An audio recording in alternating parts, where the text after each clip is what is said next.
ঘুরে ফিরে কেন আপনার হচ্ছে ওই ওই 4-5 জনের মধ্যেই আছেন? আপনারা নতুন একটা উপবিশ্বাস তৈরি করেন, আপনারা নতুন একটা হচ্ছে পরিমণি তৈরি করেন, আপনারা নতুন করে মাহিয়া মাহির তৈরি করেন। আপনারা কেন ঘুরে ফিরে এই বুবলি উপবিশ্বাস এই কয়জনের মাঝেই আছেন কেন? আপনারা নতুনদের একটু সুযোগ সুবিধা দিয়ে দেখেন তারা ভালো করতে পারে কিনা। ইন্ডিয়ার নতুন মেয়ে এসেই সে হিট করে ফেলতেছে, তাকে চিনেই না কখনো, একটা আইটেমের সঙ্গে দেখে বেশ সে হিট এবং পরবর্তী মুভিতে সে মেন কাস্টিংয়ে কাজ করছে।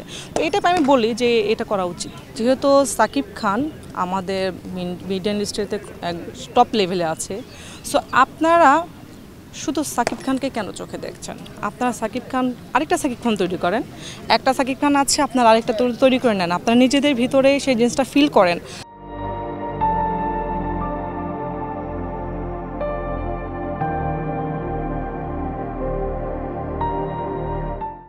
আপনারা অন্য হচ্ছে অ্যাক্ট্রেস, অন্য হচ্ছে অভিনেতার সাথে আপনারা কাজ করেন, দেখবেন তারাও ভালো করবে।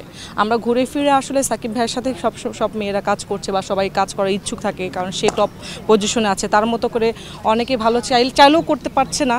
তো এই জিনিসটা খুবই মানে ব্যাড লাগ।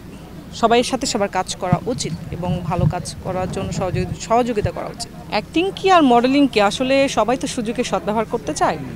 তো এটাও একটা অপশন যে আমি চাইলেও হয়তো বা ইচ্ছা করতেছে, তারপরও অনেক কিছু মানে অনেক ইচ্ছে ছাড়া বাহিরে আমি চাইলে কাজ করতে পারছি না, কারণ অনেক কারণ থাকে। চাইলেও আমি তাদের মতো হতে পারছি না, চাইলেও আমি তাদের মতো প্রফেশনালি ফেস করছি না। এটা হয়তো আমার ফ্যামিলি একটা প্রবলেম থাকতে পারে। আমি ফ্যামিলি মেনটেন করি, আমার একটা ফ্যামিলি আছে, আমার রিলেটিভ আছে, আমি বগুড়ার মেয়ে, সব কিছু মিলে আমার কাছে মনে হয়েছে আমি এমন কাজ করব যে কাজ নিয়ে আমার ফ্যামিলি, আমার ফ্রেন্ড সার্কেল সবাই প্রাউড করবে এবং সবাই বলবে হ্যাঁ এটা আমাদের মেয়ে।